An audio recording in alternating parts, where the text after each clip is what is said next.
Boa tarde a todos. É um prazer enorme, mais do que vocês imaginam, estar aqui, me despedindo da minha terra. Não estou indo embora porque não amo meu Brasil, amo demais, mas tenho que ir para lá, tenho que estar lá também. São missões que não são determinadas por nós, muitas vezes, e vamos ver o que vai dar lá. Eu apresentei esse trabalho aqui no CPEC mesmo e foi relacionado à depressão. E o início do trabalho, todo o foco do trabalho vai ser voltado à depressão. Então, quem assistiu, foi tudo mudado. Cada vez que eu pego o trabalho, eu modifico ele, mais completo, com mais informações, porque a necessidade mais emergente hoje é a depressão. Porque a depressão, ela, como consequência, tem suicídios, automutilação, desestruturação familiar. Então, nós temos que esgotar esse tema. É um tema tão polêmico que eu posso afirmar a vocês o que teria, por tudo que vocês ouvem falar de depressão ou das patologias psiquiátricas, como é que era para estar esse salão, vocês sabem dizer? Vocês entenderam? Então, a dificuldade, a dor de lidar com a nossa realidade, vocês vão perceber, prestem bem atenção, porque vocês podem falar, é termo técnico. Não, o inconsciente de vocês vai assimilar.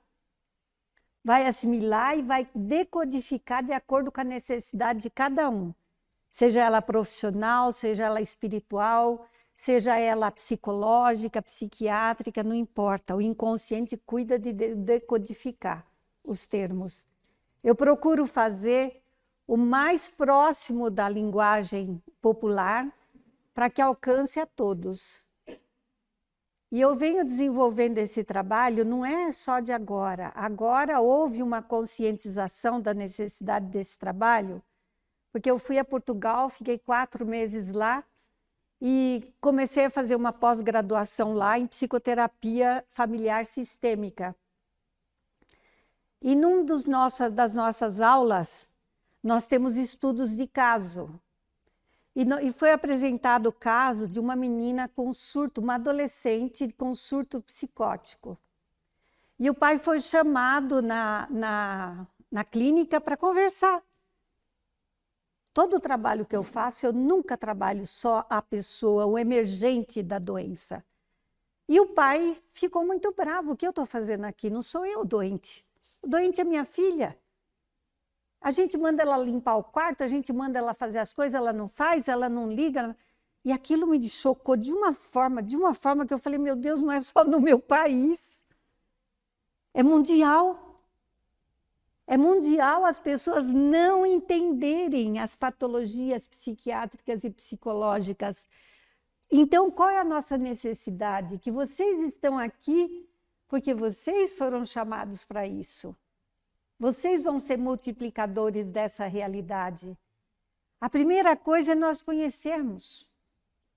E a maior dificuldade que o ser humano tem é a responsabilidade do conhecer através de estudos, leitura, palestras. Se a gente vem num dia comum na casa, como está isso aqui? Lotado, né? Por quê? Porque eu só busco a cura. Mas a cura só vem com muito trabalho, conhecendo, entendendo, aceitando e principalmente vencendo o preconceito. Então eu venho desenvolvendo o trabalho com depressão desde que me formei, em 1986. Nem encontram meu histórico, nem meu diploma de tão pré-histórico que é. Então, no desenvolvimento desse trabalho, a gente percebe a resistência da mudança das pessoas, principalmente do doente. Por quê? Porque ele tem um comprometimento físico, emocional, espiritual, que se não for tratado conjunto, eu somente faço um curativo, alivio a dor e a doença volta com maior intensidade. Então, o conhecer, o entender, aceitar que eu sou portadora de uma doença como qualquer outra do planeta e que vou lutar por isso. Então, quando eu voltei de lá para cuidar da documentação, para eu retornar, para cuidar do visto aqui, eu fiz essa pesquisa e apresentei como trabalho de pós-graduação. E vocês pasmem, na linguagem espiritualista, não foi espírita, porque senão eu designaria uma religião, né? Mas espiritualista. Para que a gente possa, de alguma forma, conscientizar que a doença não está só no físico, no cérebro, mas sim também na alma. E até agora o trabalho não voltou. Então, vamos dar sequência. Eu vou falando para vocês, e no decorrer, depois que der o tempo, as 2 horas, né? Meia hora, 1h30, meia hora é para perguntas. Então, a gente vai poder estar conversando a respeito, tá bom? Então, o que é a depressão? Que é tão falada, que é a doença que vai mais matar nesse nosso milênio. É um estado de espírito de melancolia, tristeza, de desespero. Uma intimação das leis da vida, convocando a alma a mudanças. Olha só, é uma intimação para que nós mudemos. Então, existe um objetivo dela ser a doença do século. Porque nós temos que mudar o nosso padrão vibratório. É a reação da alma, isso eu acho muito incrível, a reação da alma que não aceitou a sua realidade pessoal como ela é, estabelecendo um desajuste interior que a incapacita para viver plenamente. Tudo perde a graça. O mundo fica cinza, viver se torna muito difícil, muito pesado, as ideias físicas são somente de pessimismo. Então, essa é uma doença que está nos cobrando mudança, principalmente para as crianças, para os jovens adultos. Eles caíram de paraquedas aqui com uma mente privilegiada, com uma inteligência muito mais acentuada do que nossa geração. Se alguém já ouviu falar das crianças índigos, crianças cristais, hoje tem crianças diamante, tem criança de tudo quanto é tipo, né? Mas basta falar para os mais velhos, meu filho não abriu o olho quando nasceu, minha irmã para abrir o olho, minha mãe teve que fazer assim, para ela abrir o olho, para eu ver o olho dela, que eu queria ver o olho dela. Hoje eu vi uma criança de 4 meses engatinhando, eu vi. E ela andou pouco tempo depois. Eu vejo o tempo todo no meu consultório crianças com TDAH, com autismo, e a gente avalia, são crianças e jovens extremamente inteligentes, com uma inteligência muito acima da média. Então, o que está acontecendo? Eles caíram de paraquedas num planeta primitivo, vamos assim dizer, para a gente entender. E aí o nível deles não se encaixa com o nosso, por isso que há uma fuga da realidade, uma fuga dos objetivos, porque nada bate com o que ele é. Então o espírito dele grita por algo que ele não sabe como fazer. E ele desestrutura fisicamente, porque o corpo físico não suporta o que o espírito trouxe. Deu para entender bem? Deu? Então é bem isso. A depressão é uma perda de interesse, de prazer pela vida. A criança tenta. Todas as vezes que eu vejo um pai, principalmente um pai, porque me encanta pai com os filhos. Quando é bebezinho, aquele pai gruda aquela criança, aquele pai beija, aquele pai tem um amor. Eu fico pensando, meu Deus, por que cresce e perde a paciência?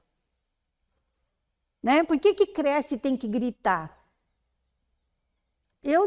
Olha, é muito difícil. Eu acho que os surdos têm mais vantagem nessa hora, né? Eu pensei isso agora, porque os pais não gritam, eles falam por sinais. Né? Então, por que tem que gritar com a criança? Uma coisa eu sempre faço questão de falar nas minhas colocações. Quando a gente grita, é porque a gente não sabe se tem razão. E não sabe se o que nós estamos falando é verdade. Eu não tenho segurança do que eu estou falando. Por isso que eu tenho que gritar, para que o outro possa ouvir. A energia é extremamente reduzida, porque ele luta contra algo que ele não conhece, e ele não consegue se colocar, ele não consegue atuar. Criança com 5 anos de idade, que vem porque a diretora mandou embora se ele não tomar Ritalina. E aí eu vou avaliar a criança não aguenta ouvir tudo aquilo, porque o que ele sabe é para a criança de 9 anos.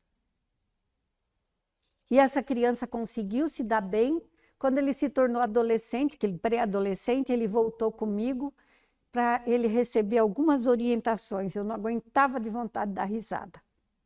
E ele falava que ele não aguentava, que ele falava as coisas para o professor e o professor ficava com raiva dele. Quer dizer, ele já sabia o que o professor estava falando, então ele falava, e o professor ficava com raiva dele.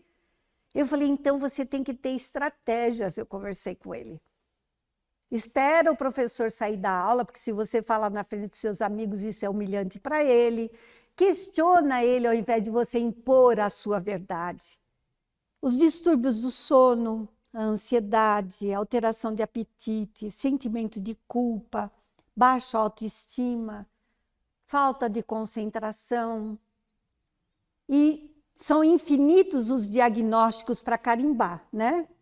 Você tem TDAH, você é espectro autista, você é autismo, você vai pum, pum, pum, pum, carimba, medica.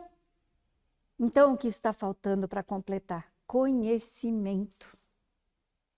Está faltando orientação aos pais. E o que nós sentimos hoje aqui, com a presença de vocês, é o que eu já sinto minha vida toda como profissional. Porque sempre fui expositora.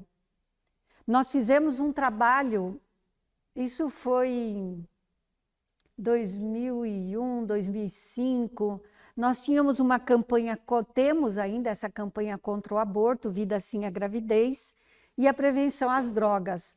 Foi dado palestra para mais de 2.000 alunos cada vez na Escola Estadual do Paraná. Cada vez tinha 400, 450 a turma.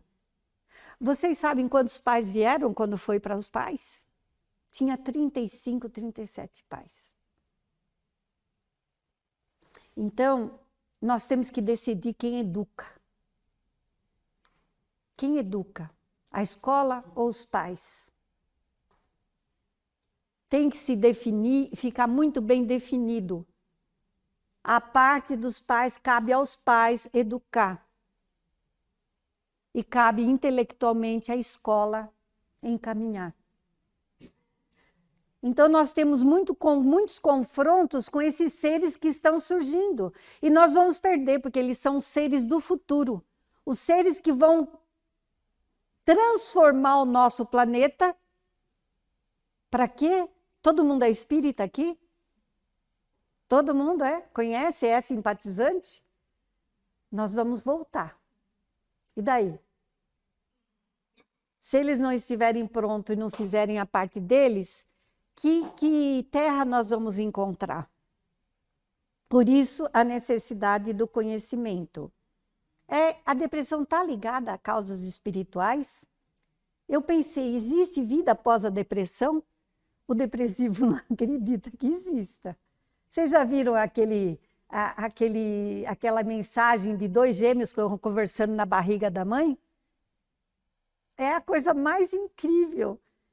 Será que existe a vida após o ventre? Um responde, claro que sim. Eu não acredito, não. Mas a mamãe vai nos receber. Que mamãe? Eu não acho que existe mamãe. É incrível essa mensagem. Então eu pensei, existe vida após a depressão? O suicídio mata a dor da depressão? Existe sim. Muita gente que eu tratei que curaram da depressão. E muita gente que era para se suicidar, que realmente melhoraram. Agora, se mata a dor, se suicida? Não. Porque nos trabalhos mediúnicos, que quem é de casa espírita e faz parte de trabalho mediúnico, surgem tantos e tantos e tantos suicídios que a gente não tem nem conta. Então, é a doença do século. E o conhecimento faz com que a gente possa ajudar quem é portador dessa doença. E a depressão e a obsessão? Nós temos... Eu passei o trabalho para o Rodney e foi muito difícil, porque é muita coisa, muita coisa. Então, eu peguei os principais focos para que a gente possa conversar. A depressão e a obsessão, só existe obsessão porque existe um obsediado. Obsessor, obsediado. Né? Que abre a sintonia a seus obsessores através dos seus pensamentos e ações. Então, a desmotivação, a apatia, a falta de vontade, o pessimismo, tudo isso é porta aberta para que os obsessores usufruam dessa energia negativa, muitas vezes para induzir a pessoa ao suicídio. Então, nós temos que ter, como nós vamos falar aqui na frente, muita paciência, porque a depressão, ela é uma enfermidade psicossomática. Por quê? Porque ela atinge a mente, ela atinge a alma, ela atinge o coração e depois fere o corpo. Como nós vamos ver lá na frente, provavelmente na segunda parte do nosso trabalho, onde está instalada no cérebro as doenças. Como nós psicossomatizamos? Eu tenho especialização em medicina sociopsicossomática e quando, em 86, eu fiz a especialização e foi incrível eu participar de um hospital de pacientes oncológicos e uma pessoa tentou suicídio tomando veneno e nós fomos trabalhar com a pessoa, nós fomos questionar e a pessoa tomou veneno para matar a doença. Inconscientemente. Ela não sabia que ela estava se matando, ela queria matar a doença, a dor. E que todas as pessoas que eram ali portadoras de uma doença grave, principalmente o câncer, eram pessoas que tinham tido um choque, uma perda de um ente querido, uma separação, perda de um emprego, perda de uma condição financeira. Então, somatiza. Por quê? Porque o cérebro não suporta. O cérebro não suporta a angústia do que aconteceu. Então, para a pessoa não desestruturar, não enlouquecer, ela joga para um ponto fraco do corpo e ela acaba somatizando uma doença. Nós nunca podemos desprezar uma pessoa deprimida. Que a depressão, ela é o último estágio da dor humana. Ela é a fase exata onde a alma dói. E dói, gente, dói. Eu comecei a trabalhar muito com automutilação, porque eu recebi uma adolescente, uma menina linda, linda, que se automutilava. E eles se automutilam onde os pais não veem. Passam base para os pais não perceberem. E ela me mostrou que ela se automutilou nas coxas. Ai, aquilo me deu um ruim, que eu perguntei para ela, não dói? Ela me olhou assustada, como se perguntasse, como assim? Aí é que eu entendi a dor dela. A dor da depressão dela, do abandono, do isolamento, da baixa autoestima, que é um motivo principal que os jovens adolescentes adoecem e se automutilam. A dor dela era tão grande que essa dor do se automutilar não se equiparava àquela dor. Então, quando se automutilava, ela tentava matar aquela dor profunda que não alcançava, nem a dor de se automutilar alcançava. E eles são facilmente trabalhados quando há um trabalho junto com a família, para que a família aprenda como lidar, para que a família dedique amor, carinho, que ouça, que converse. É muito rápido. Uma vez uma mãe me ligou, esse eu nunca vou esquecer. São tantos casos, mas ela me ligou chorando, chorando, chorando, chorando compulsivamente. E eu perguntei, o que houve? É minha filha. Eu não aguento, eu odeio minha filha. Eu falei, então tá. Se a senhora está chorando tanto, a senhora não odeia ela tanto assim, senão eu não estaria chorando desse jeito. E aí eu atendi a adolescente, atendi a mãe, e só o trabalho delas entenderem que a filha estava projetando nela a figura que ela seria um dia, e que ela não odiava a mãe, que ela simplesmente contestava a mãe. Essa mãe passou a amar mais essa filha, a interagir mais com essa filha. Hoje também ela já está com bastante idade. E ela passou, a autoestima dela melhorou, ela começou a namorar, nunca mais ela se automutilou. Teve uma outra também que se automutilava, que casou, tem um filhinho hoje, e ela tinha loucura para fazer uma tatuagem. E eu dei muita risada, porque eu não gosto de tatuagem, né? Mas eu tenho uma sobrinha inteira tatuada e eu amo do mesmo jeito. E em homenagem a ela melhorar tanto, tanto, tanto, e a mãe também, aí eu sugeri à mãe que deixasse ela fazer uma tatuagem em cima das marcas da tentativa de suicídio. E foi incrível, porque a mãe e o irmão fizeram a mesma tatuagem que ela aqui. E a alegria dela de ver que a mãe e o pai, a mãe e o irmão também tinham a mesma tatuagem que ela. Então, nós temos casos e casos que, quando são trabalhados, quando entende-se o que é a dor, agora eu me defender, porque eu não sei como lidar com a dor, só piora a situação.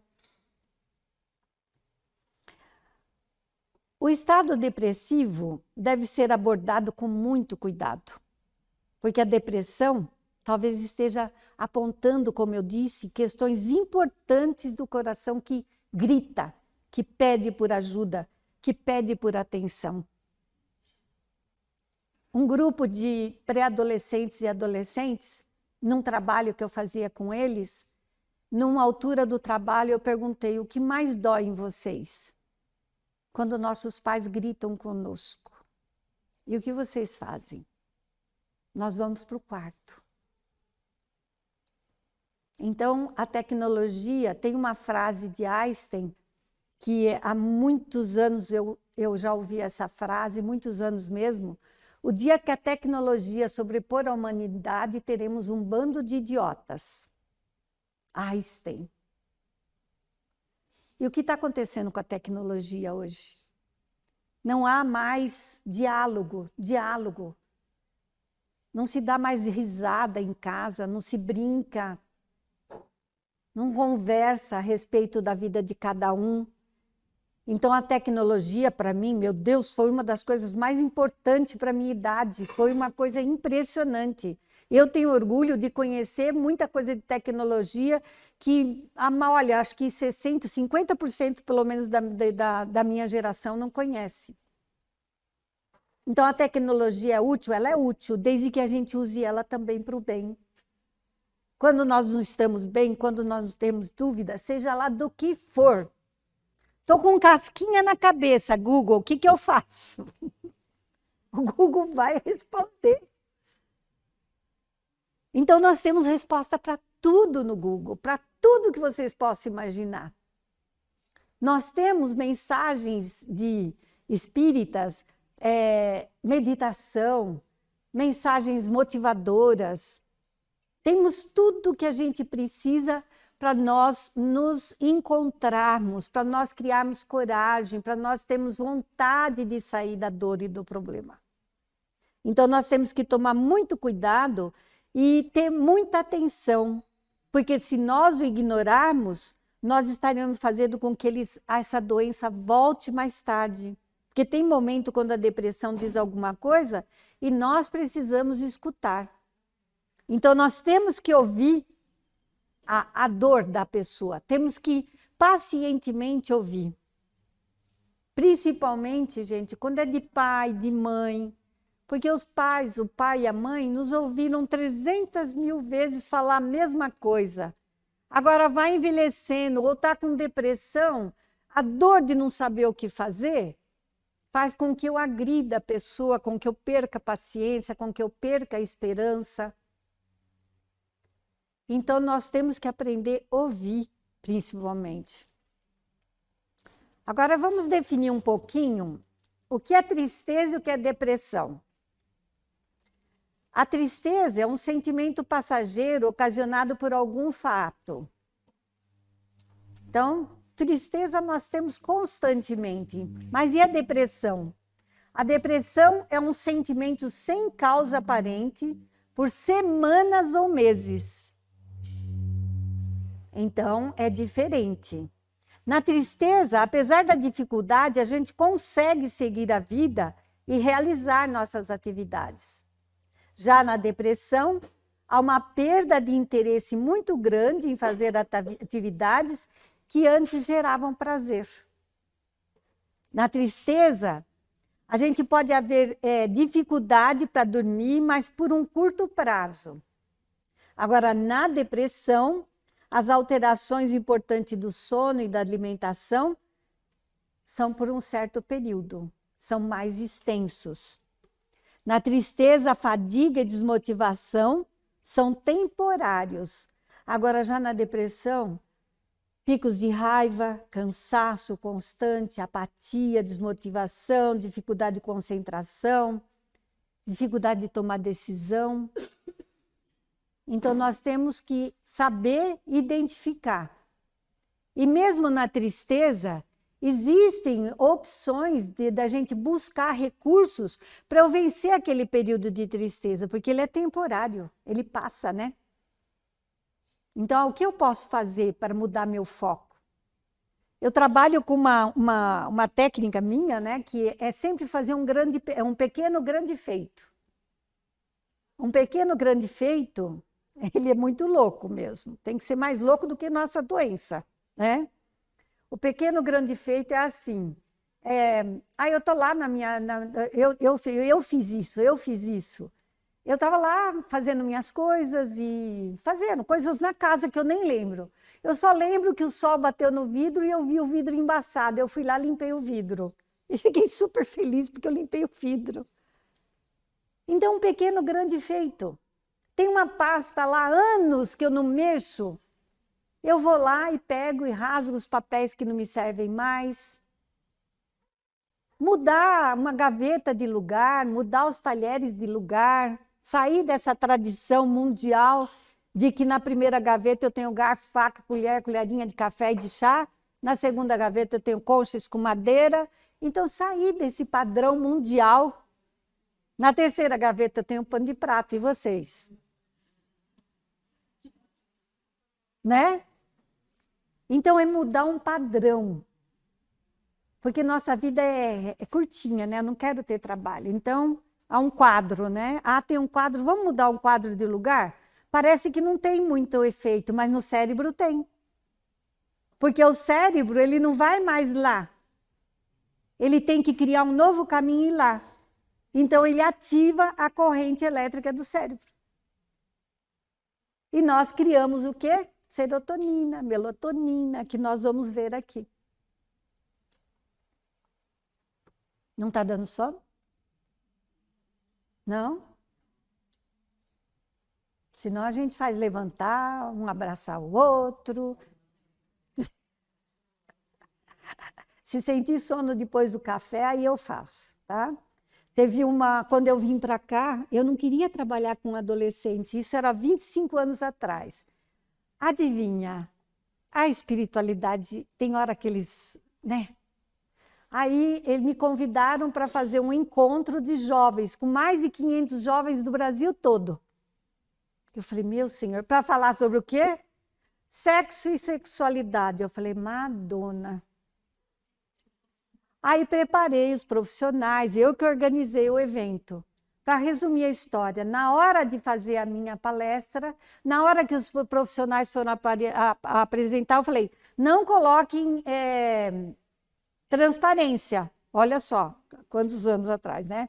Porque eles não vão prestar atenção. Quando eu olho todo mundo virado, conversando, e os profissionais lá, eu falei, Jesus, Maria José, o meu trabalho era o último. Vocês sabem, quando era um encontro Luiz Sérgio, eu não sei se vocês já leram os livros do Luiz Sérgio, eu gosto muito. E aí era o terceiro encontro Luiz Sérgio, até os pais dele estavam lá. E aí eu falei assim, olha, eu preciso passar meu recado. Está todo mundo com fome? Vocês imaginam, era um estádio, um ginásio de esporte, tudo lotado no meio e nas duas arquibancadas. Todo mundo, sim. Eu também estou com fome, só que eu só vou sair daqui quando eu passar meu recado. E aí ficou aquele furdúncio. E eu falei assim, e tem uma coisa, olha, todo mundo que está aí na arquibancada, vem todo mundo aqui para o meio. E nós só vamos sair daqui quando eu passar meu recado. Os que estavam no meio começou a chamar os que estavam na arquibancada, aí vieram todos. E aí eu falei assim, olha, e um furdúncio danado. Eu falei, enquanto não tiver um silêncio total, eu não quero ouvir um pio, aí eu começo. Eles faziam piu, piu, piu. Aí o que eu fiz? Fiquei quieta. Ficou um silêncio total. Eu falei, aquele dia me baixou o santo. Vocês já ouviram falar baixar o santo? Naquele dia me baixou o santo. Foi incrível. E eu comecei a falar de sexo, sexualidade, menstruação, masturbação. Meus filhos estavam na plateia, eles falavam que eles tinham vontade de se enfiar embaixo da cadeira de tanta vergonha. Minhas sobrinhas também estavam. Resumindo, eles adoraram, nem pediram para sair para a hora do almoço. Veio um monte me questionar. Aí, quando terminou, eu falei, tá bom, eu faço trabalho com adolescentes. Então, essa motivação que o jovem precisa. O jovem é intenso, mas o jovem é maravilhoso. Eu adoro os jovens, adoro. Eu aprendo demais com eles e eles confiam demais em mim. Então, no tratamento, a depressão ela é uma doença física e espiritual. E como tal, ela deve ser tratada com a medicação, que vocês vão entender o que é a medicação lá na frente, sob orientação médica. Quem para, quem diminui, quem tira a medicação é o médico, ninguém mais. Eu percebo que o paciente está bem. Conversa com o seu psiquiatra. Eles conversam com o psiquiatra avalia e diminui a medicação. Vai se fazer um tratamento de 6 a 8 meses, para ele avaliar se ele tira ou não a medicação. A psicoterapia, e gente, sem tudo isso aqui, eu vou estar sempre com uma muleta. O tratamento espiritual, o tratamento do passe, água fluidificada, frequentar, não só vir para tomar o passe para curar, frequentar as palestras. O estudo, todas as casas que eu frequentei até hoje na minha vida, que foram muitas, têm grupos de estudo e pedem o estudo, e não é por obrigação, é por proteção, porque quanto mais nós conhecemos, mais nós sabemos nos defender das invasões, das obsessões. E trabalho no bem. A cura do meu espírito é estar aqui, podendo ajudar, podendo colaborar com os jovens, podendo colaborar com as famílias. A cura que eu encontrei para o meu espírito foi essa. Foi ajudar dependente químico. Cada louco que vocês não tinham ideia. As pessoas falavam, a senhora tem coragem de... Eu viajei para Itanhaém, que é um lugar que eu tinha uma casa de praia, com 17 usuários de drogas. Mas a senhora tem coragem? Claro que eu tenho, eu não lavo um copo, eles fazem tudo. E ai de quem chegasse perto de mim, ai de quem chegasse.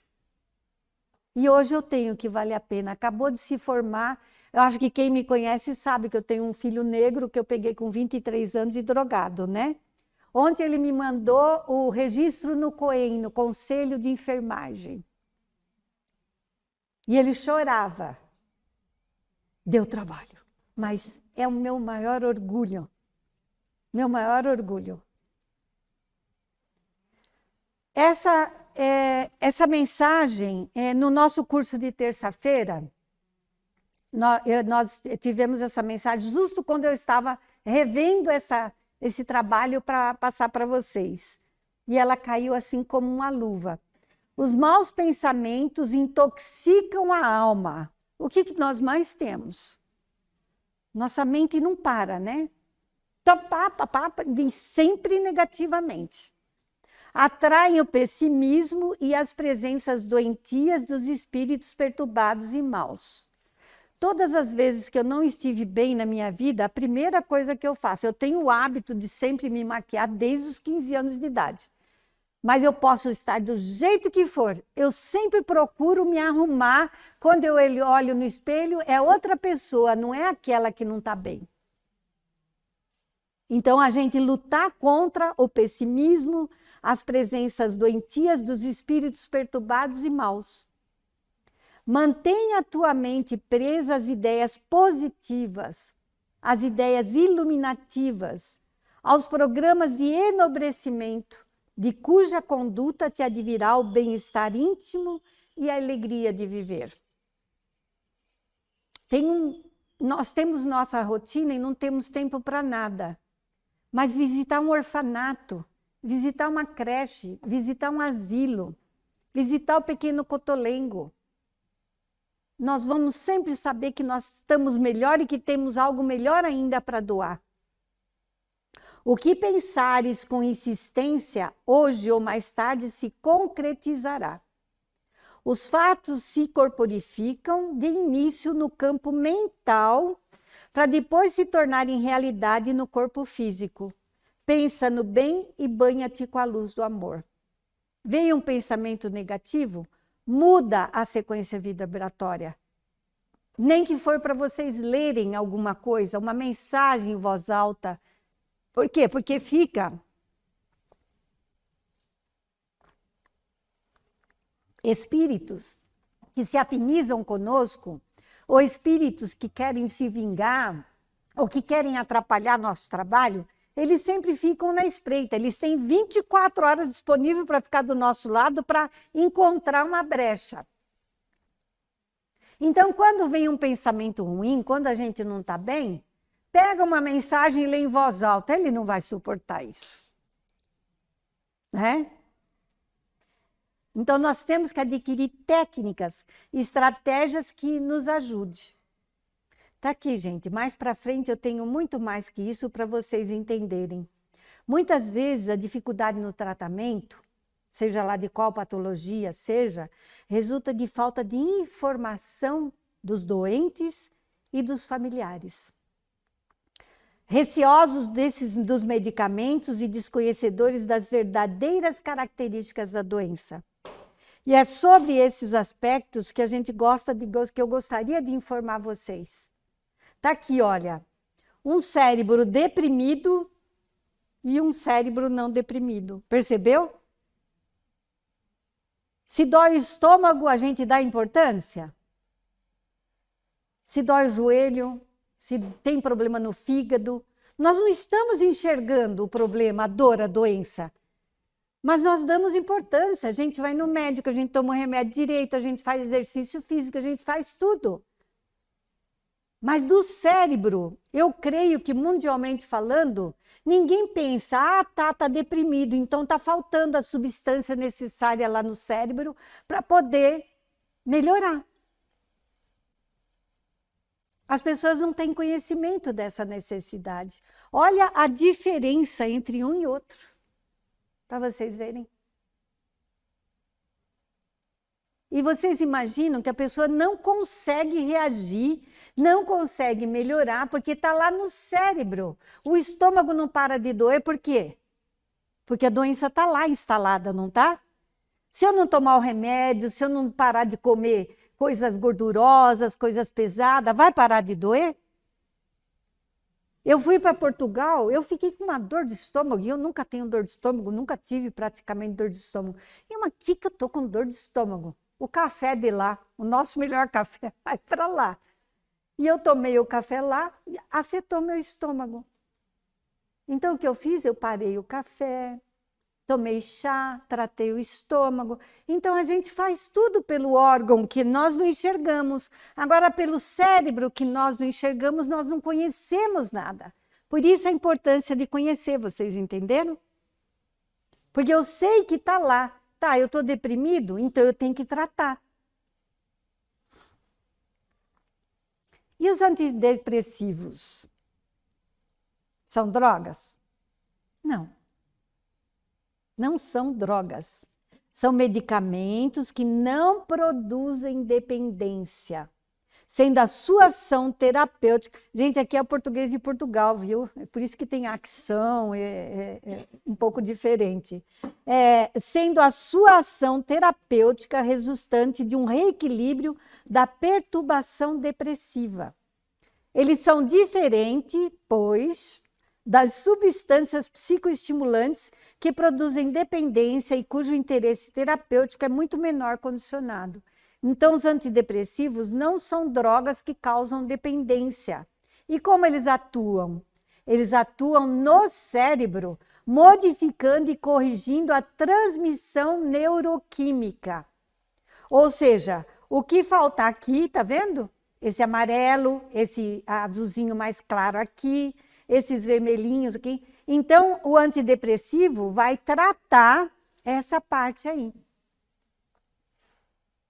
Corrigindo a transmissão neuroquímica em áreas do sistema nervoso que regulam o estado do humor, regulando o nível da vitalidade, da energia, do interesse, das emoções e a variação entre alegria e tristeza.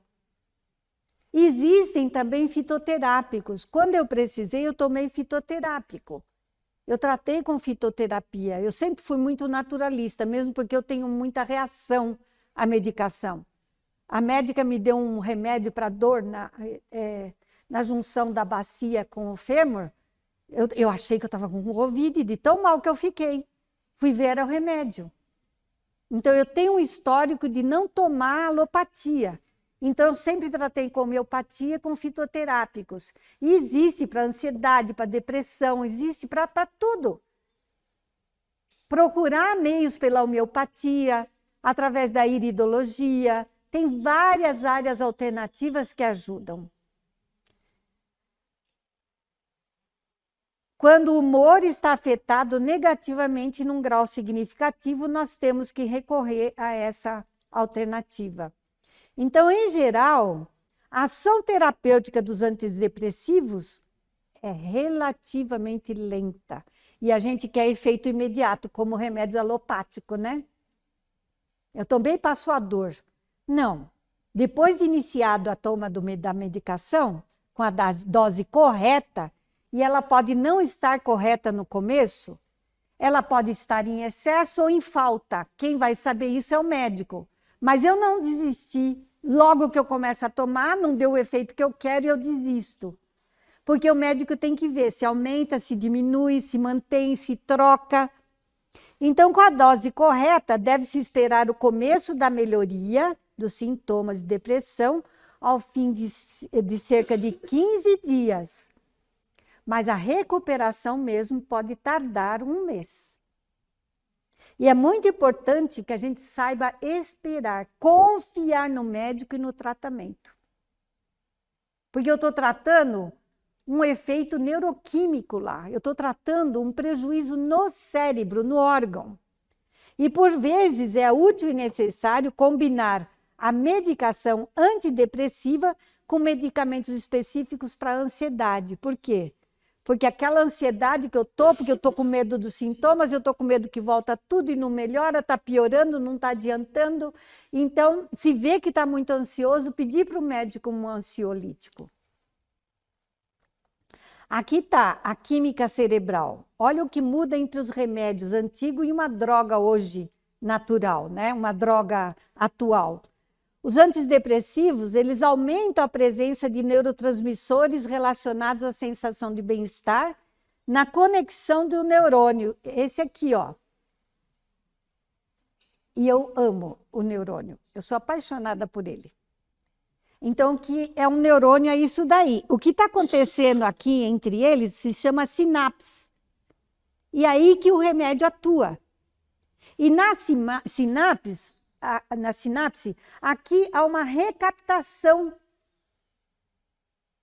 da melatonina, do neurotransmissor. Então, aí nessa recaptação é que eu guardo um pouco dos efeitos do remédio para usar na hora que eu preciso. E já, olha, um remédio mais atual, ele age no glutamato, é substância que excita a massa cinzenta e cria novas conexões entre as células nervosas. Então, hoje existem remédios que causam menos efeito colateral e que os resultados são melhores. Eles vão cada vez mais melhorando. E um neurotransmissor, ele pode ser definido como um mensageiro químico que é liberado pelos neurônios. Essa molécula garante que a informação seja levada a uma célula receptora. A célula receptora é que vai mandar mensagem para o nosso cérebro para que a gente fique melhor. E aqui está para vocês entenderem um pouquinho. Olha, o neurotransmissor são 4. A dopamina, a serotonina, a melatonina e a noradrenalina. Então, o que faz a dopamina? O hábito. Comemorar, ser grato e exercícios físicos. Então, eu tenho que fazer o contrário do que eu estou sentindo. Se eu não estou bem, arruma alguém divertido para conversar, começa a lembrar de coisas boas, pega o álbum lá, não é para chorar, é para dar risada. Né? Do casamento, do que fez para conquistar o que tem, a emoção dos filhos, lembrar do que os filhos aprontaram, então fazer coisas boas. E o efeito na vida vai reduzir a ansiedade, melhorar o ânimo, a energia e a motivação. E a serotonina? O hábito é ver o lado bom das coisas, otimismo. Gente, eu sou extremamente otimista. Eu sempre fui otimista, mas com 15, 16 anos eu li Poliana. Alguém já leu Poliana? Eu li Poliana, tem Poliana menina, leu? Então, ela pratica o jogo do contente. Nunca eu me esqueci do jogo do contente. Então, pode estar caindo o mundo, eu sou extremamente otimista, porque eu sei que é passageiro, que eu sei que é para algum aprendizado, que eu sei que é para eu melhorar, para eu enxergar alguma coisa que eu não consigo ver. Então, eu sou otimista de que aquilo está acontecendo para que algo melhor aconteça. E os efeitos? Reduz maus hábitos, aumenta a capacidade de decisão. E a melatonina? Tomar um pouco de sol. Né? É incrível como os animais buscam sol, vocês já perceberam? Eu tenho uma cachorrinha que eu vou ter que deixar lá para trás, infelizmente, e eu fiquei com ela esses dias, porque para que eu pudesse estar com ela um pouco. Aí eu solto ela no quintal, porque estava muito frio, eu pus para dormir dentro de casa. A primeira coisa que ela faz é espreguiçar a patinha da frente, espreguiçar a patinha de trás, aí ela se esborracha lá no sol. Quer dizer, os bichinhos todos procuram um pouco de sol para tomar, e a gente não. Então a gente precisa do sol, porque melhora a nossa qualidade do sono. A noradrenalina, massagem, exercício físico, academia, caminhada, ou mesmo exercício em casa, né? Reduz o estresse, melhora o foco e a capacidade de pensar. Mesmo as pessoas que têm problemas de dores, trava tudo, né? Quem faz alongamento de manhã?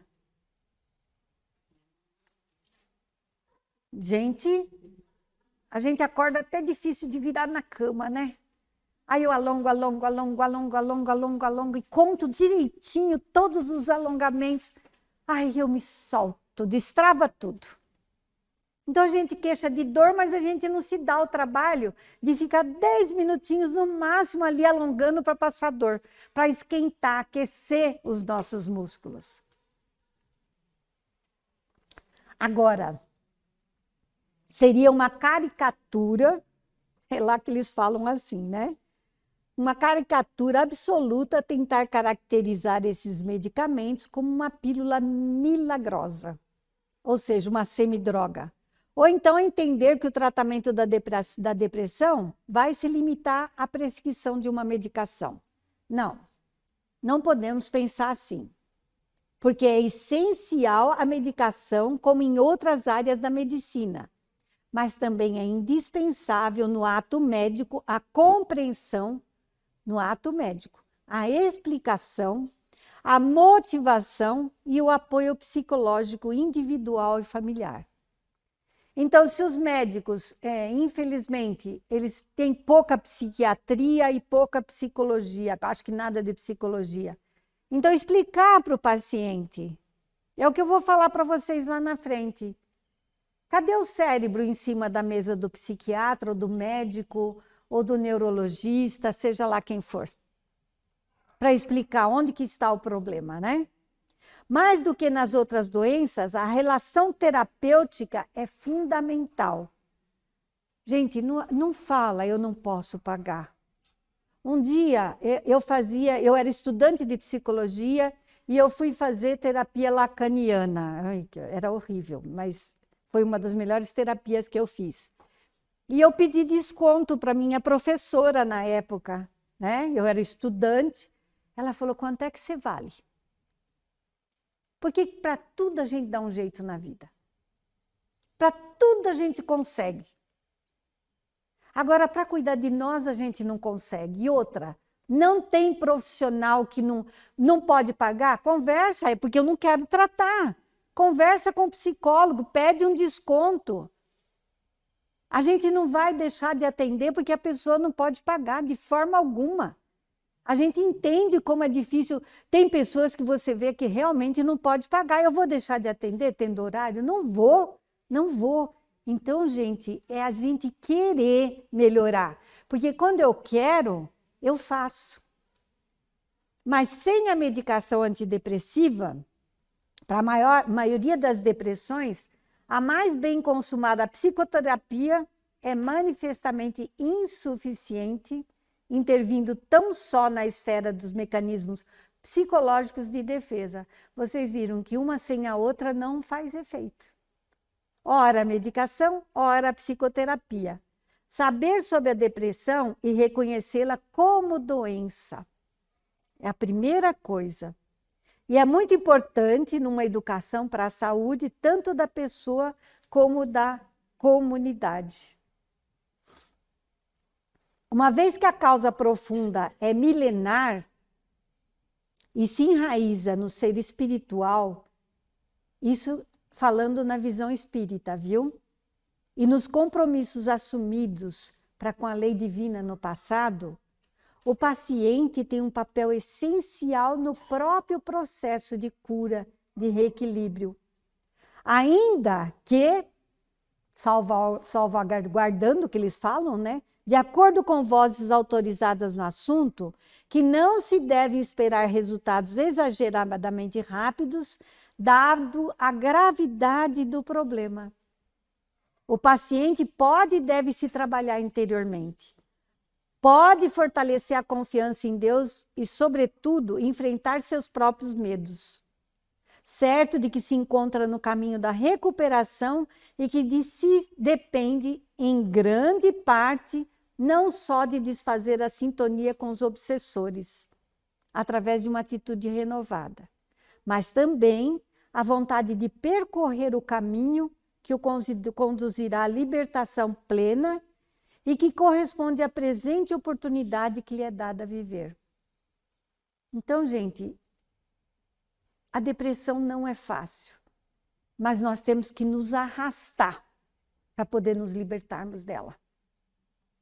A gente tem que sair buscando recursos como qualquer outra doença. Por isso que é importante a família conhecer, para que a família arraste. Quantas vezes eu já vi pessoas se suicidar porque a família não internou. O paciente está grave, gravíssimo, e a família não tem coragem de internar, como se estivesse agredindo, invadindo ou não respeitando o paciente. Eu vi uma mulher jovem, uma senhora jovem, se suicidar. E eu falei, e ela ficou com raiva de mim quando eu falei, você precisa se internar. Mas a família não conhecedora da gravidade da situação não internou, ela se suicidou. E espiritualmente, ela ficou perdida e demenciada por um bom tempo. O que acontece é que, algumas vezes, nós desejamos fugir, quando nós estamos na erraticidade, à sanha dos inimigos, à invasão, à agressão dos inimigos. Então, o nosso espírito busca um corpo físico como refúgio. E aí nós nos escondemos e nós bloqueamos os centros da lucidez e da afetividade, que respondem daí com indiferença e insensibilidade. E aí considere-se assim, que grande parte do sucesso ou insucesso da terapia se encontra na mão do paciente, que deve recorrer à fluidoterapia e à frequência no centro espírita e à oração. Ou seja, nós temos um medo inconsciente que faz com que a gente fuja, com que a gente se esconda na doença. Então, muitas vezes a família vê, não, vamos buscar um tratamento espiritual, vamos buscar um tratamento terapêutico, você tem como melhorar, você pode melhorar, você tem como se curar, então vamos procurar. E a vinda na casa espírita, cada vez que houve uma palestra, cada vez que assiste uma palestra, que toma o passe, muda alguma coisa na vida. Então, gente, a frequência no centro espírita e a oração, dedicando-se então ao serviço de prestação de serviço na casa, de abnegação em favor do próximo. E aí nós vamos fazer o quê? Granjear méritos que vão influenciar na regularização das nossas dívidas, diminuindo assim os nossos débitos. Nós temos débitos, todos nós temos. Todas as vezes que eu faço minhas explanações, eu falo, eu estou aqui de boazinha? Não, não queiram ver meu passado. Diz que nós espíritas somos maiores devedores, né? Então, cada vez que nós fazemos o bem, cada vez que nós trabalhamos, e uma coisa que me encanta em todas as casas que eu frequento, que eu falo, e todas as casas que eu conheci até hoje, é a disposição, o amor, o carinho, o afeto dos trabalhadores. A dedicação, os trabalhadores adotam a casa como se fosse sua e os trabalhadores como se fossem seus irmãos. E são felizes em estar aqui. Dificilmente faltam a um trabalho. Eu vou na minha casa espírita, ou aqui, ou lá no... Nossa, é o que recebe, é o que dá o passe, é o que está ali, todos prontos a trabalhar, o que serve a água, o que cuida do som. E sempre são as mesmas pessoas. E que são frequentadores que tomaram consciência através do quê? Do estudo, do conhecimento.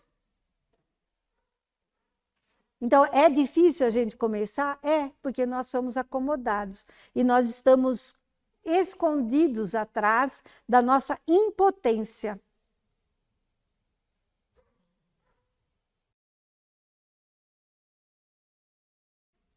Então, vamos voltar. Eu coloquei aqui, considera-se assim que grande parte do sucesso ou insucesso da terapia se encontra na mão do paciente, que deve recorrer à fluidoterapia, à frequência no centro espírita, às orações, se dedicar ao serviço no bem, né, em favor do próximo, e aí a gente recebe automaticamente de volta tudo isso em melhoria nossa. Por quê? Porque nós estamos resgatando as pendências, débitos, não é que eu tenho que pagar, eu tenho que resgatar. Deus não castiga, Deus dá a oportunidade da gente corrigir. Então, conforme eu faço bem, minha alma se alivia daquilo de ruim que eu fiz. Deu para entender? Não é porque está pagando, ninguém está pagando nada. Não é karma. Ah, esse é meu karma. Não, não é um karma para sofrer. é uma oportunidade para resgatar o que nós fizemos. É diferente. As pessoas falam, espírita gosta de sofrer. Não é verdade. A gente tira o sofrimento como uma forma de aprendizado, né? O amor terapêutico profilático sempre será um ótimo, um divino remédio. Gente, esse tudo aqui tipo de depressão, eu não tenho paciência de falar, sabe? Depois vocês olham lá no vídeo e vocês leem, pode ser? Olha o quanto de depressão tem. Agora, vocês acham que é fácil para o médico identificar qual é de cada um? Então, depois vocês dão uma lida e veem qual que se encaixa. E olha, uma das coisas que a gente está caminhando por uma parte mais gostosa agora, o que a gente ouve na mídia, o que a gente ouve dos médicos, o que a gente ouve da mãe, do pai? Olha, vá na academia, sabe? Beba muita água, não coma açúcar, tome as vitaminas, não ingira álcool, drogas. Então, gente, a gente tem que cuidar muito desses sentimentos, principalmente os homens, né? Eles negam, eles rejeitam a possibilidade de buscar uma ajuda, de melhorar, sabe? Então, a gente tem que buscar, ler, buscar. A mulher fala, vamos na casa espírita. Eu não, vai você. Né? A gente dificilmente vê um homem que vai à luta, que busca, que conhece, que muda. Então, nós precisamos buscar lidar com as nossas emoções. Infelizmente, os homens foram, olha, milenarmente educados para serem fortes. E não mostrar fragilidade. A mulher esguela, berra, grita, xinga, chora, adoece, né? Agora o homem está lá, né? E aí quando vai ver já não dá para fazer mais nada. A saúde, ela não vem só da medicina. A paz mental, a paz no coração, a paz na alma, as risadas, o amor. Só de vocês estarem aqui hoje ouvindo tudo isso de teoria, vocês não estão se sentindo melhor? Então, é o conhecimento, é o fazer alguma coisa diferente, é eu ter saído de casa para dar esse momento para mim. Isso é tudo o remédio que pode existir na face da Terra. Que alívio, então eu não sou um ET, não sou eu só que tenho um problema, não sou eu que só tenho um familiar doente, todo mundo tem, tanta gente tem. Não sou só eu o errado, existe muita gente que precisa de ajuda, né? Está clareando de novo. A saúde espiritual, até aqui fica embaçado, ó, por isso que eu estranhei, está tudo embaçado. E a saúde espiritual? O que é estar espiritualmente saudável, né? Tem a ver com Deus. Eu tenho uma vantagem enorme na minha vida, que eu vou ser grata a meus pais. Meus pais foram pessoas que não tiveram estudo nenhum, meu pai era truculento, ignorante, sabe? Era um Pedro Pedra, que eu falava que ele era Pedro Pedra, mas ele mandou a gente os 4 na igreja evangélica, desde os 2 aninhos de idade. Lá eu aprendi a conhecer Deus na intimidade. Não teve lavagem cerebral, o pastor era meu pai espiritual, era um pastor que não me ensinou a não ter preconceito de nada, por isso que eu conheci todas as religiões.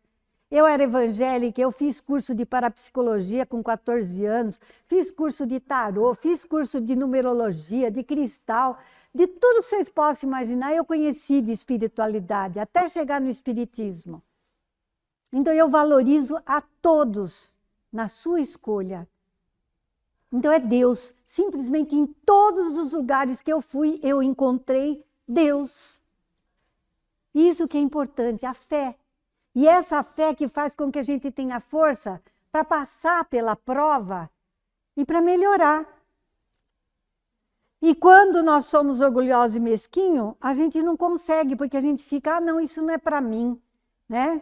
Mas a nossa saúde espiritual é tudo. E Joana de Ângeles, ela comenta que num estado saudável, mesmo saudável, o indivíduo se sente bem, experimentando também a dor, a tristeza, a nostalgia e a ansiedade.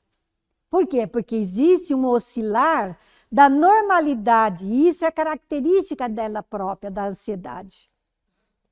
Só que quando tais ocorrências produzem infelicidade, prostração, e se apresentam como algo que, ai, tá mal minha vida, não sei mais o que fazer, minha vida tá uma desgraça, não tem mais jeito. Então, esse aí que a depressão está se fixando. Quando eu começar a ver tudo negativo, como sem saída, como se aquela dor fosse só comigo, como se eu estivesse no pior momento da minha vida, é a depressão se aproximando. Ou seja, que o que ela quis dizer? Que nós nos afundamos na dor, fazendo da tristeza uma constante em nossas vidas. E nos prostramos na nostalgia, reforçando quanto somos infelizes.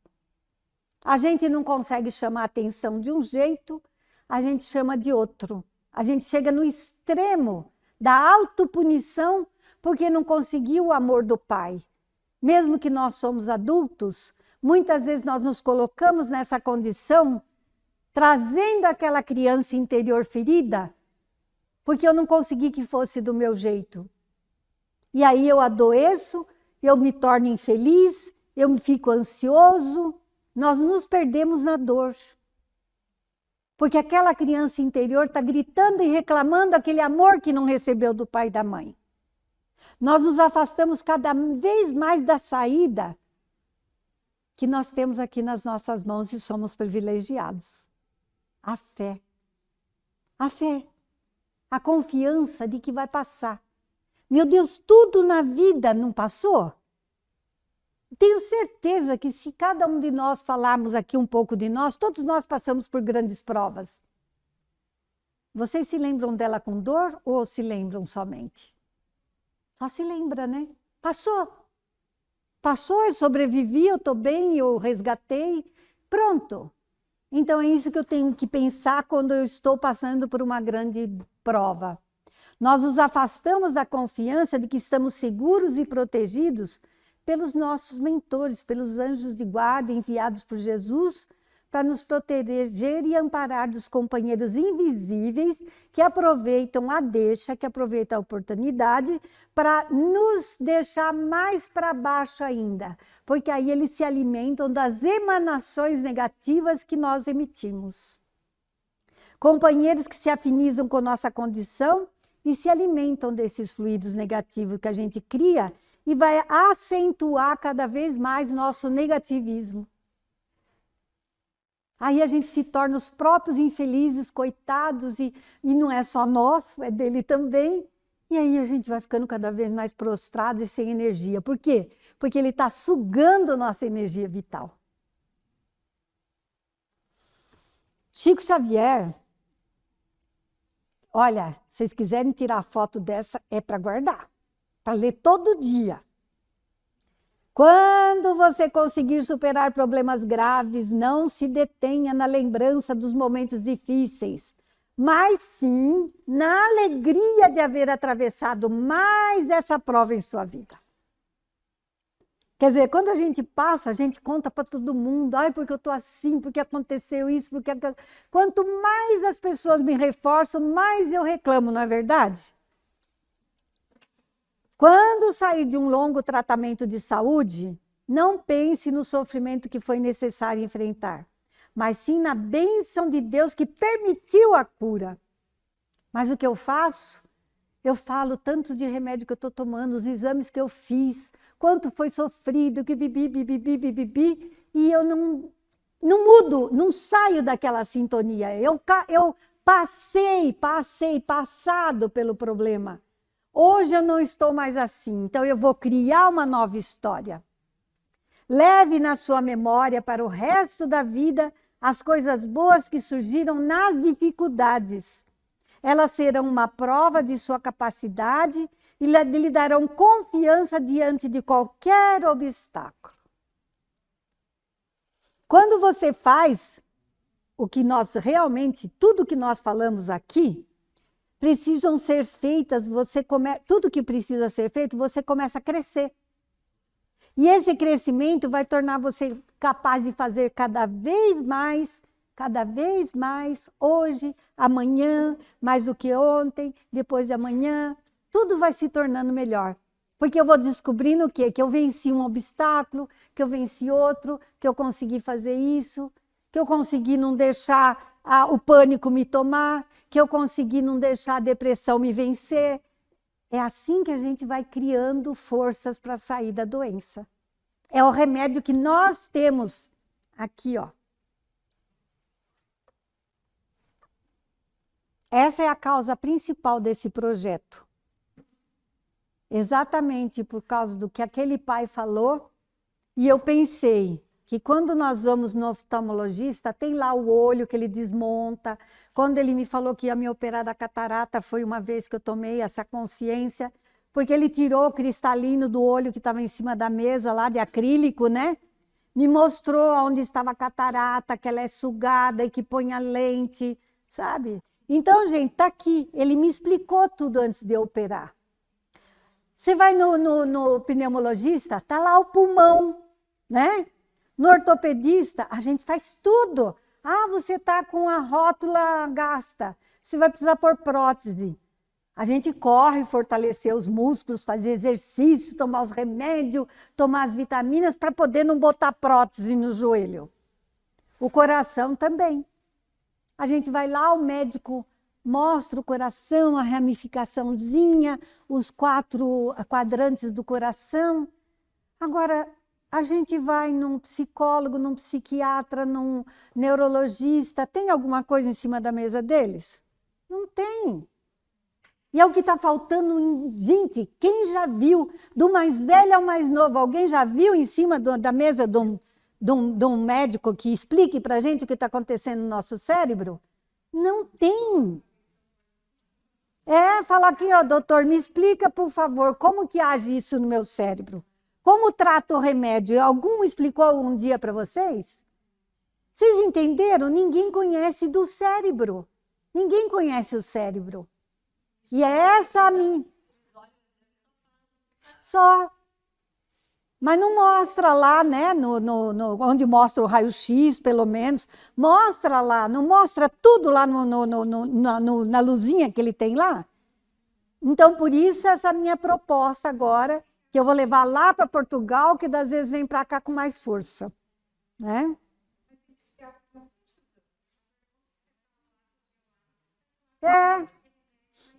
Exatamente. Então, gente. Então, neuro, né? Aham. Então, precisa. Então, gente, olha no caso da esquizofrenia. Olha um cérebro saudável e um cérebro de um esquizofrênico. Tá vendo? Então, olha a diferença no cérebro. Tem que ser tratada. É a mesma coisa que eu estar com uma infecção no joelho ou uma infecção no estômago. Tem que ser tratado. Aqui no caso do borderline, né, o transtorno de personalidade, o borderline, a síndrome de borderline é um problema de saúde psicológica e psiquiátrica, em que o acometido apresenta uma personalidade com um padrão de instabilidade. Borderline. Ora eu estou em euforia, ora eu estou em depressão. É o PMD de antes, psicose maníaco-depressiva. Então, as mudanças de humor, de comportamento são grandes. Aqui no caso do bipolar, que eu falei para a senhora, né? O transtorno de borderline, como o próprio nome já diz, não é um transtorno de humor, mas sim de personalidade. Não é a mesma coisa que a bipolaridade. A bipolaridade, o problema resulta de uma desregularização em alguns elementos cerebrais, que coordenam as emoções positivas e negativas. Então, tem maior possibilidade de tratar do que a outra. Aqui eu não vou poder me alongar. A ansiedade social está aqui também. Está lá localizado no cerebelo, na amígdala, no corpo caloso. Então, tem que ser tratado lá no cérebro para que se regule a quantidade de serotonina, de endorfina, que está sendo mandada para o cérebro, porque está com falta de alguma delas aí. Olha aqui, ó. No caso de enfrentar uma situação que amedronta, no caso da... o hipotálamo é ativado.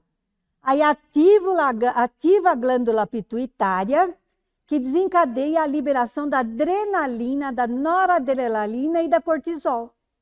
Aí são liberadas em grande quantidade em situações de medo, susto ou estresse. E é isso que causa a fobia. As pessoas com fobia social, mas você não tenta, você não faz. Meu Deus, como se lá, olha, humor, angústia e medo, o sono, alteração no sono, o corpo, palpitação, ritmo cardíaco acelerado, o pensamento, eles acreditam ser inferiores, têm vergonha de entrar em contato com as pessoas, o comportamento, a timidez exagerada. Como que ele vai conseguir sair? Eu tenho que conhecer para saber como lidar. Tá bom, então vamos fazer aos poucos. Vamos dar uma volta no jardim. Vamos lá, sabe, tratar totalmente com todos os recursos e ajudar que o paciente vá tomando as atitudes devagar, com pequenos gestos. A ansiedade social, que é mais ou menos parecida. Aqui um cérebro da ansiedade e da depressão. O do meio foi antes do tratamento e o de baixo depois do tratamento. Olha a diferença. A criança que tem TDAH, eu fiquei com pena. Olha, toda essa parte da frente do cérebro dela é comprometida. Vocês têm ideia? Ela não consegue, gente. Ó, a causa do TDAH não estão completamente esclarecida. Mas a teoria corrente para explicá-la associa o transtorno ao descontrole do córtex pré-frontal. A atividade mental dele é diferente da nossa.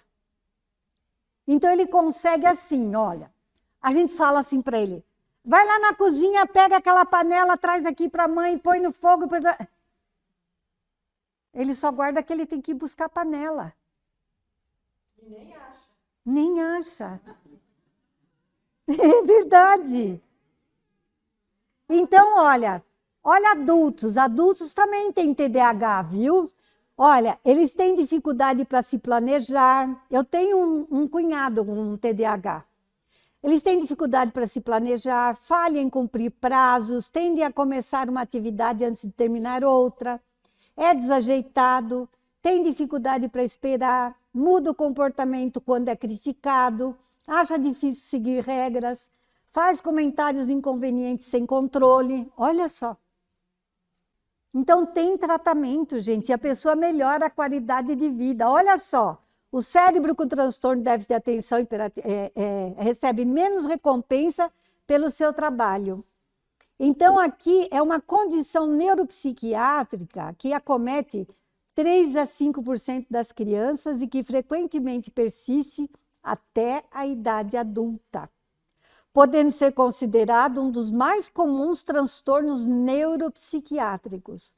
Os principais sintomas são a dificuldade em manter a atenção, o comportamento hiperativo e de impulsividade. E, além de tudo, a família não tem paciência, bate, bota de castigo, as professoras não têm paciência, rotulam, discriminam. E essa criança não vai ter chance nenhuma nessa geração. Então, por isso que nós temos que conhecer para ajudar essas crianças. Eu peguei uma criança que eu avaliei, e aí eu conversei com a coordenadora da escola, que graças a Deus era avó como eu. E aí eu expliquei para ela a condição dele. Ela explicou para as professoras, para a direção. Vocês acreditam que o menino mudou 100%? Porque ele era isolado, rejeitado, como o problema da classe, como ninguém quer ter trabalho para lidar com a criança. Sendo que eles são incríveis. Quando ele estava na sala comigo, ele sentou no meu colo, a mãe falou, mas esse não é meu filho. Ele arrumou tudo, ele mexeu, brincou, ele arrumou tudo, pôs tudo no lugar, fez tudo bonitinho, como se fosse num passe de mágica. eles não leem o que a gente fala, eles leem o nosso sentimento. Então ele lê o sentimento de rejeição da professora, dos amiguinhos. Aí, como reação dele, qual é a reação? Bater, sabe? Xingar ou empurrar. É uma reação por desespero de não saber o que fazer. Então, vocês imaginam como nós estamos longe de ajudar esses seres, né? Já existe um bom corpo de evidências indicando que circuitos cerebrais baseados no neurotransmissor dopamina não funcionam tão bem nos indivíduos com TDAH. Quer dizer, coisa que funciona tão bem que vocês não precisam entender em nós, não funciona neles. Aqui nós temos, olha, um cérebro sem TDAH, e olha só, esse daqui é o sem TDAH, olha aqui, as cores, né? Lá é o com TDAH, olha como que saíram as cores, tá vendo? Que a dopamina, todos o que ele tem que ter no cérebro. As pessoas com Alzheimer, gente, tem tanta gente hoje com Alzheimer, da gente pensar naquela... Não precisa ser com Alzheimer também, conforme a gente vai envelhecendo, o nosso cérebro vai ficando assim, parece uma ameixa. Vai secando, vai perdendo massa cinzenta, então esquecimento. Quando a gente não tiver paciência com os pais, e pensar quantas vezes nós perguntamos a mesma coisa e eles nos responderam, né? E que se aquela mãe, ela esqueceu o que falou, aí você, mas eu já falei, caramba, quantas vezes tem que repetir, você está falando a mesma coisa. Ela não lembra que ela está falando a mesma coisa. Vocês imaginam como é dolorido para ela? A facada no coração, cada vez que a gente fala que ela falou, mas ela não lembra que ela falou. Ela fala, eu acho que eu estou ficando esquecida, mas ela não lembra que ela falou. Então, nós temos paciência com as pessoas que estão ficando de idade e com as pessoas, principalmente, que têm Alzheimer. Aqui um cérebro normal da pessoa que tem Alzheimer, que não tem Alzheimer, e a que tem Alzheimer. Olha o buraco, gente, o rombo no cérebro. Falta massa cinzenta.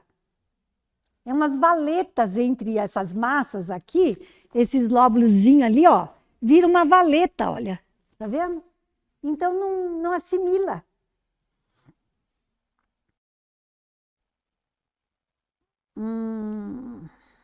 Essa daqui. Aqui é o ciclo do síndrome do pânico, só para a gente ter uma ideia. No caso da bebida alcoólica, eu já vi paciente com senilidade alcoólica, e é o oposto do Alzheimer. Ele perde com redução da concentração, da atenção, da memória recente, da capacidade de julgamento. E é por isso que depois que dá farra, você pode até se esforçar, mas muitas vezes não se lembra da noite anterior. Apesar de que eu acho que se lembra sim. Aqui no caso da cocaína,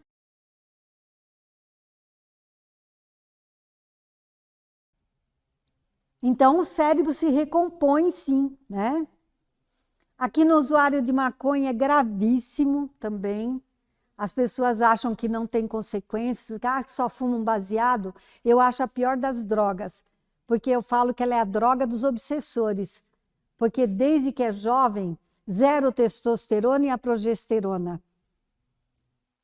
E tem tantos danos no cérebro, da falta de atenção, de absorção de dados, de cuidado consigo próprio. Então, ele tem várias lesões que é para o resto da vida, e começa na adolescência, às vezes quando é muito jovenzinho. E aí fala que não tem consequência, né? O pulmão de um fumante realmente é assim. O álcool e o cigarro também envelhecem o cérebro. E aqui está uma grande, imensa bibliografia e mais uns 100. Acabou. Então, olha, eu gostaria realmente, de verdade, agradecer a todos por estarem aqui, por eu dividir essa maravilhosa oportunidade de crescimento, mas é um crescimento espiritual, não só. O físico se libertando do físico que a gente cresce espiritualmente. E para mim é uma realização muito grande, eu poder passar isso para frente. Se talvez Deus tenha me enviado lá para Portugal para fazer valer esse trabalho lá e ter mais peso aqui. A gente sabe que as coisas que são de fora, o peso é maior, né? Então, eu agradeço de coração. Amo fazer o que eu faço, todos sabem o quanto eu amo. Me realizo e sou realizada como pessoa, como mulher, como espírita. Sou realizada pelo que eu faço. E muito obrigada a todos.